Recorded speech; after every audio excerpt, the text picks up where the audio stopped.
भूतों से सामना करने वाले इन भारतीय अफसरों की आप बीती।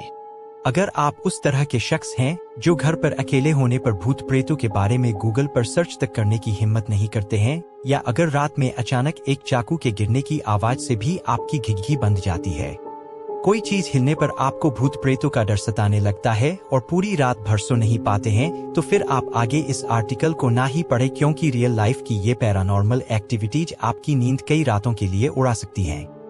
हमारे देश में छोटा ही सही लेकिन एक ऐसा समुदाय है जो भूत प्रेत और आत्माओं के अस्तित्व में विश्वास रखता है।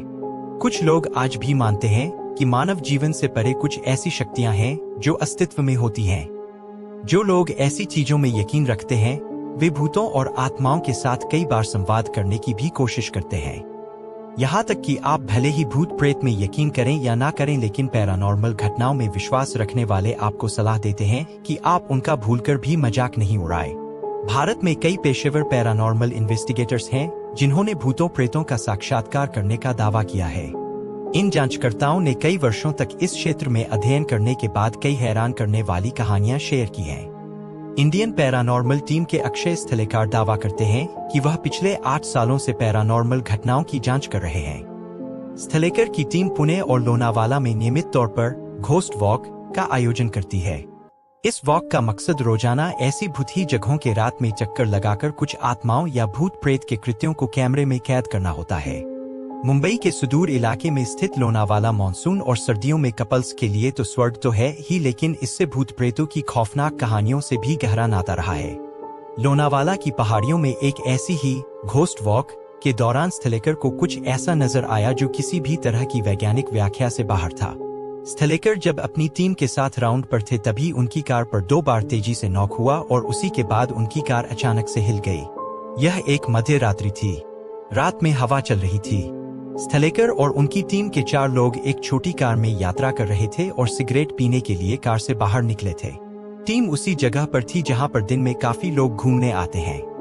स्थलेकर बताते हैं, हवा पूरब से पश्चिम बह रही थी, तभी अचानक एक शराब की खाली बोतल जमीन से तेज गति से हवा की दिशा के विपरीत ऊपर उठ गई।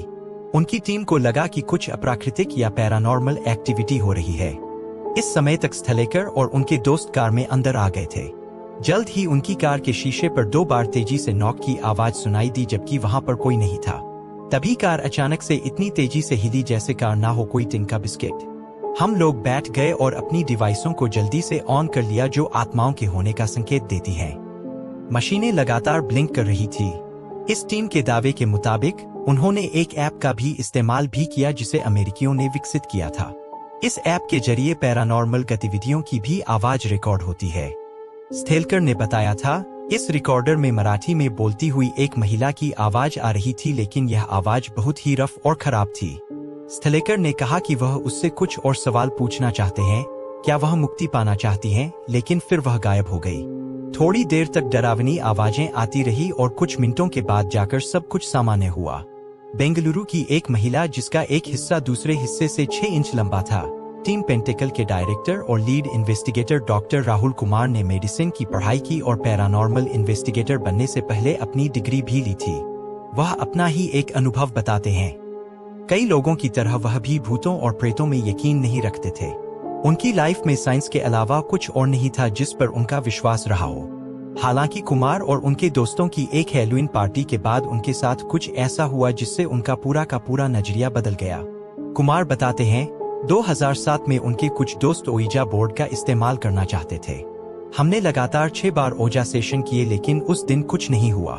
मुझे पूरी तरह से यकीन हो गया था कि यह सब केवल कोरी कल्पनाएं हैं। लेकिन उसके बाद जो कुछ भी हुआ उसके लिए कुमार बिल्कुल भी तैयार नहीं थे। पार्टी के 2 दिन बाद की बात है, जब कुमार उठे तो उनके दाएं हाथ पर 3 घाव के निशान थे जिससे खून निकल रहा था। हैरानी की बात तब हुई जब अगले दिन ड्रेसिंग के लिए बैंडेज खोला गया तो निशान पूरी तरह से गायब थे। अगले दिन सुबह हुई तो फिर से उसके उसी हाथ पर वैसे ही निशान थे और पिछली बार की ही तरह निशान गायब भी हो गए। यह सिलसिला लगातार 3 दिन तक चलता रहा। कुमार बताते हैं, मुझे अब भी लग रहा था कि मुझे कुछ गलतफहमी हो रही है या मुझे कुछ मतिभ्रम हो गया है। इसी दौरान मुझे बेंगलुरु से एक आवाज आने के सपने भी आ रहे थे। यह वही जगह थी जहां मैं रहा करता था। मैं अपने दोस्तों के साथ उस जगह पर गया। मुझे आज तक याद नहीं कि वहां जाते ही मेरे साथ क्या हुआ था। कुमार के एक दोस्त ने बताया था कि उस जगह पर पहुंचते ही बेहोश हो गया था। कुमार का दावा है कि प्रसिद्ध पैरानॉर्मल इन्वेस्टिगेटर गौरव तिवारी ने उनकी बहुत मदद की थी। बाद में गौरव तिवारी की रहस्यमय परिस्थितियों में मौत हो गई थी। हालांकि वह बताते हैं कि हॉरर फिल्मों में दिखाए जाने वाले से सब कुछ बहुत अलग होता है।